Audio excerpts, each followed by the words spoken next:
Ya, Wilcoxon rank sum test ini digunakan untuk menentukan two independent samples. Ya, jadi independent sampel dari populasi yang sama atau equal. Jadi nggak ada kaitannya ya satu sama lain. Kemudian no assumption about the shape of the population. The data must be at least ordinal scale. Each sample must contain at least a observation. Jadi sampelnya kecil-kecil ya. Makanya kalau jumlah penelitiannya kecil, ini kalian kelas M itu kelas apa ya? Akuntansi ya? Iya, Bu, benar. Kalau akuntansi mungkin nanti kalau biasanya kalau riset kalian nggak banyak ya bisa pakai yang non parametrik aja.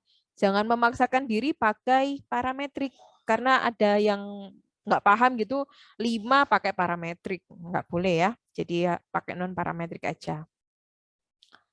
Kemudian Wilcoxon rank sum test ini kita menggunakan value statistiknya Wilcoxon. Kemudian semua nilai data itu di-ranking dari terendah ke yang tinggi. Kemudian sum of rank for each of the two samples is determined. Oke, kemudian Wilcoxon rank sum test itu based on sum of the rank. Kemudian rumusnya adalah ini. Z sama dengan W dikurangi N1 dikalikan N1 plus N2 plus 1 bagi 2. Akar N1 kali N2 dikali N1 plus N2 plus 1 dibagi 12. Nah, mungkin ada yang tanya, Bu, kenapa angka 12? Saya juga nggak tahu. Ini rumusnya dari fungsi Wilcoxon begitu ya. N1 itu adalah number of observation from the first population. N2-nya dari second population. W itu sum of the rank from the first population. Ya, kalau jumlah N1, N2-nya sama ya nggak ada masalah. Contohnya, misalnya di sini, Dan Thompson, the president of CEO Airlines, dia punya catatan ya, ada increasing the number of no-shows for flight out of the Atlanta. Nah, sekarang dia tertarik ya untuk menentukan antara there are no shows, more no shows, bacanya gimana ya? Gimana ya? Jadi belepotan.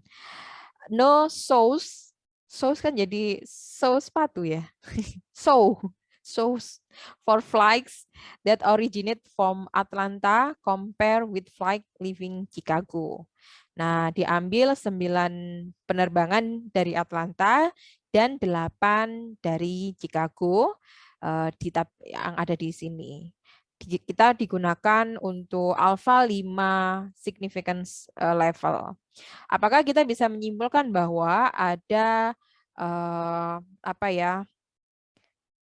there are more no shows for the flight originating in Atlanta begitu ya. Kita mau membandingkan apakah di Atlanta itu lebih banyak ya no shows berarti nggak cancel penerbangan, gagal nggak jadi berangkat gitu ya dibandingkan dengan di Chicago begitu. Oke, kita bandingkan karena dia ini ya independen ya, jadi tidak saling terkait antara penerbangan di Chicago ataupun di Atlanta. Itu syarat jadi dari yang metode ini. Kita tentukan null hipotesisnya. Jadi penerbangan yang gagal itu sama antara Atlanta sama Chicago.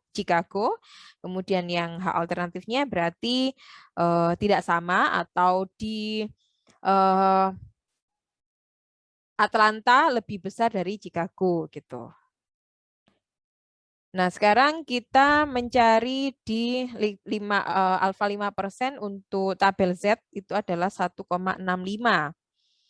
Nah, ini kalau kalian cari di tabel Z 1,65 ada nggak ya di sini tunjukin. Kalau tabel Z kan sudah familiar ya. Kalau pakai alfa 5%. Pakai alfa 5% kita cari berarti kanan kiri kan dibagi 2. Jadi ketemunya adalah 1,65. Dan null hipotesis itu akan rejected kalau lebih dari 1,65. Begitu. Oh, oke, sorry.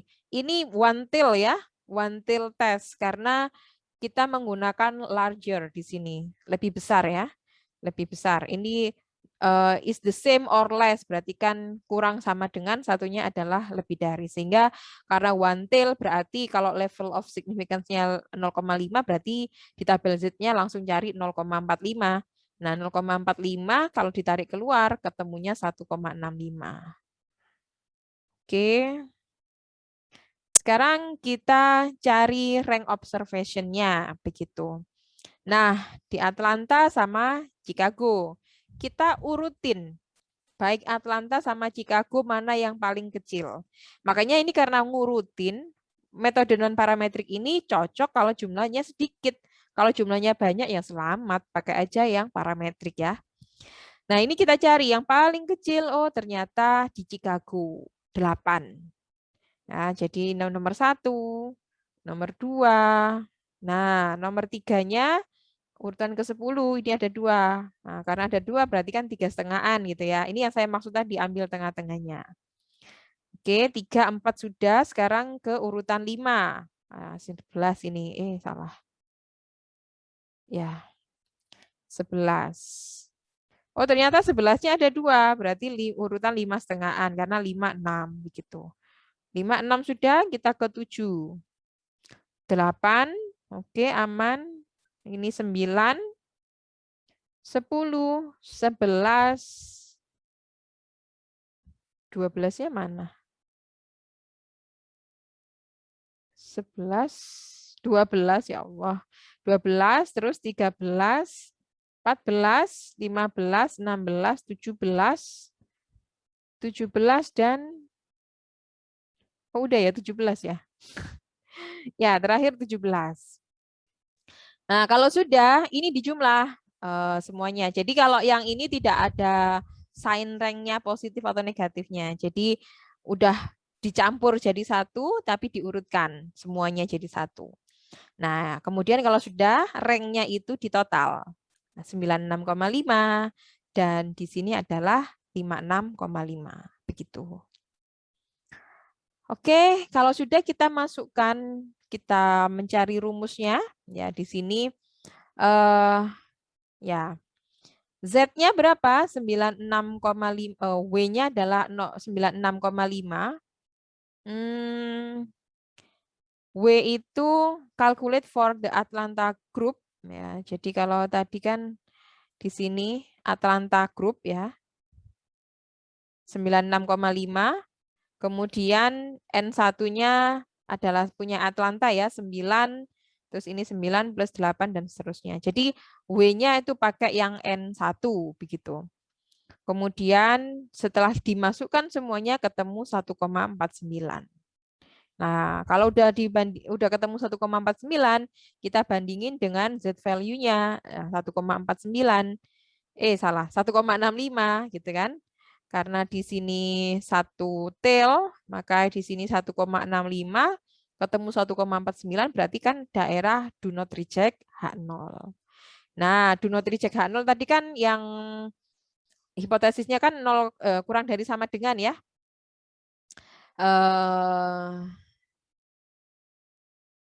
Ya, berarti kalau begitu sama begitu ya. Jadi tidak ada, jadi di Atlanta tidak lebih besar daripada di Chicago.